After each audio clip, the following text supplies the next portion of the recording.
ഗുരുവായൂരപ്പന്റെ തിരുമുടി ഒരു നോക്കു കാൺമതേ പുണ്യമല്ലോ.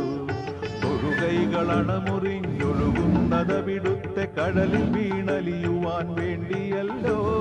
തൊഴുകൈകളണമുറിഞ്ഞൊഴുകുന്നതവിടുത്തെ കടലിൽ വീണലിയുവാൻ വേണ്ടിയല്ലോ. കടലിൽ വീണലിയുവാൻ വേണ്ടിയല്ലോ.